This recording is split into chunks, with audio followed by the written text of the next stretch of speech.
All right, good morning. So today we'll be talking about, did I get scammed or am I just being picky? I had to get a move out cleaning done on a 2-bedroom, 2.5-bath apartment that my family owns because the people that were living there before did not clean. It was pretty bad, but I had done quite a bit of cleaning prior to the cleaners coming. I cleaned the walk-in shower in the master bath, the sinks, and even part of the toilet and the fan and bathtub in the other bathroom, and part of the toilet in there as well as the whole door. And we also cleaned and painted in the small bedroom, so they didn't have to do anything in there other than the floor. I also cleaned the glass stove top, and even in some of the cabinets in the kitchen. I cleaned the toilet and sink in the half bathroom. I worked as a cleaner, so I know I did a good job, but I explained to them that I wouldn't be that bad. I actually used the company I worked for to book the clean with. 2 girls came and spent 7 hours there after I'd done all the cleaning. I had just listed, and they missed so much stuff. Just didn't even do some of the cupboards. They didn't bother to wipe down the sides of the toilets or anything. Even the only set of blinds in the entire apartment were still filthy and grease, and the floor was still extremely dirty. There was still grease all over the kitchen cabinets. I didn't even look like they vacuumed or mopped in the laundry area. They were billed $700 and all this stuff was missed. I feel like I got scammed by my own employer and am having some mixed emotions, but I don't want to say anything or to her. I don't want to risk losing my job or tarnish the relationship between my boss and I. I am extremely frustrated. I had to re-clean everything myself after the $700 bill for an apartment after I cleaned prior to them coming. All right. Well, I think it really depends. Now, you guys tell me. I think it depends on the condition she left it truly. Some customers, I've realized, is they say, oh, I cleaned it already. All you have to do is the basic wipe down or the most minimum. But then she talks about how she has greasy cabinets. She has dirty toilets. So in my perspective, it's like, if you're going to pay $700 for a 2-bedroom home with 2.5 bathrooms, and you're willing to pay those $700, it just means that you know that the condition that the home is in needed a lot of work.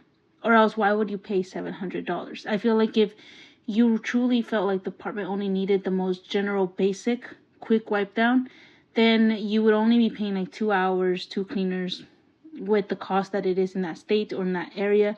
But because she paid $700 and she says the home was pretty much cleaned already, I don't believe it. I call it bullshit, because I truly believe that when you go into a home and you inspect it and you see it and you look at the condition it's in, sometimes what's going to determine the price is based on your attitude, based on your form of expressing what you expect out of them, the condition of the home, obviously, and the amount of tasks you're looking for.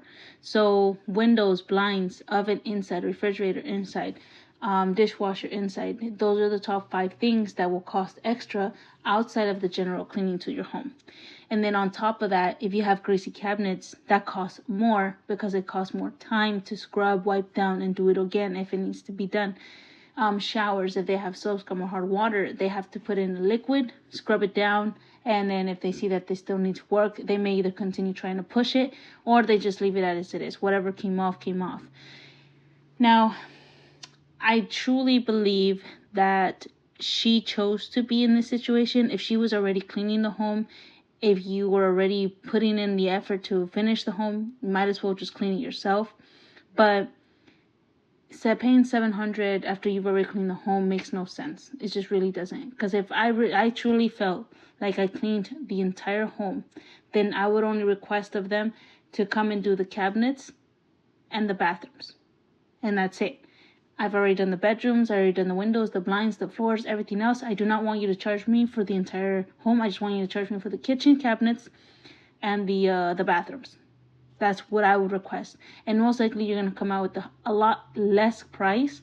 And if it's a fixed rate, because it sounds like a fixed rate, if it is a fixed rate, then it would most likely be best to call them and let them know about your concerns, and then they'll come back and do it, especially if it's a fixed rate, because fixed rates require that type of service.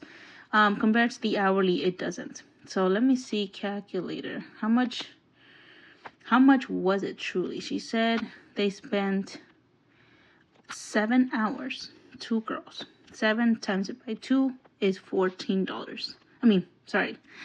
What am I talking about? 14 hours. Okay, so 700 divided by 14.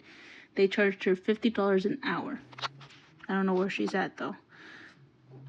$50 an hour is pretty average. How did you clean the part of the toilet? Like, what part? She said, didn't even help through, though, because they didn't even wipe down the sides or weird hidden areas underneath. I had to do it myself after they left. Just confused on why it's 700. They even left some cupboards empty and undone. Completely cupboards empty.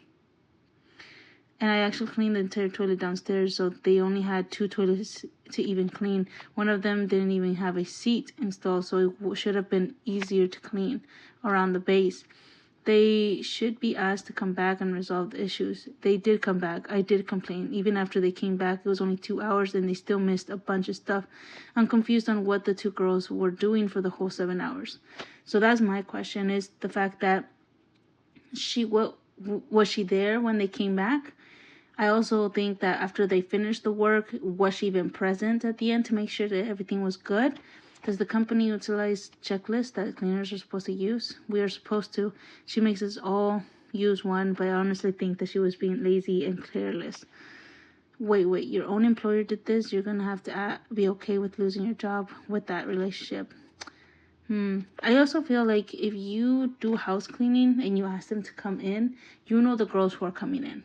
And I feel like there's kind of like a set boundary. It'd be best to just find another company to do it, not your employer business, because I feel like not only is it the employer, but the also employees, they may not like you, and therefore they feel like, whoa, like she's making us clean her home, like that's kind of blah, blah, blah. So I don't know. It feels like there's more to the story. If you're cleaner and you cleaned most of it, why didn't you just finish it?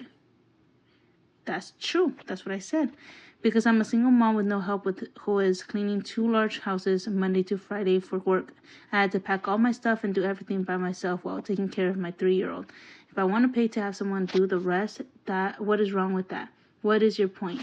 Well, if she had the money for $700 and she's a single mom, she's making good money from her employer.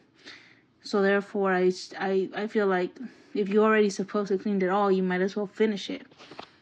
Didn't say anything wrong with it, just asking a question. Well, there's your answer. And I'm overworked, tired, single mom, and had to pack my whole house alone and take care of a toddler while cleaning 2 houses a day. Monday to Friday, daycare is closed on the weekends, and I don't get off until 5 on weekdays. That leaves like no time, and if you know anything about kids, it's extremely hard to deep clean a house with a toddler. There's a bunch of energy. I try to pick up my home, but yeah, it is pretty difficult. I have a 12-month-old, but I also think that it is hard because you have to stop consistently to feed them, to give them attention, to give them the needs that they want. So yeah, I get that. But I also think that you can't say that you did everything and then they didn't do anything, because I bet they did do stuff. The company I worked for used an app that you had to take pictures of. A picture is worth 1,000 words. I was just frustrated because my boss didn't even come to a walkthrough before she booked me in. I think that's what bothers me the most, so I can't even cover myself. The girls are just lying, saying it was really bad, that it really wasn't, and I even cleaned to make sure it wasn't that bad. I don't know. It just doesn't seem like that's true. You got a deep clean, didn't you? You officially concluded deep cleans are a scam. I've gotten a few done. They always been a complete bust. It's usually companies offering them, and I haven't had a single one go well. The first cleans are 100% better. Also, I learned a lot not to use companies. Lesson learned. All solo cleaners are so much better because they are actually being paid well. Companies are not paying their employees good enough for these jobs. I know because I worked for one. That one I used. LOL. Okay. give me a sec. If you have work that you only work 2 houses a day from Monday to Friday, and you are able to pay a company to come clean your home for you for $700, I think you're getting paid pretty well, to be honest. I also think that the whole deep cleaning thing, it really depends on the customer and the business. So the customer for being extremely picky, and then the business for double checking their work at the end of the service. So if you double check your work at the end of the service and you ask the customer to check it for you to make sure, maybe you were cleaning, you're trying to look at everything, but you miss a spot because you're so focused on the other details. The customer, when they come in, they kind of see that detail, and if they tell you about it, then you're like, oh yeah, okay, I forgot that part. It's not that you did it on purpose. It's more like it kind of went over your mind. So that's something.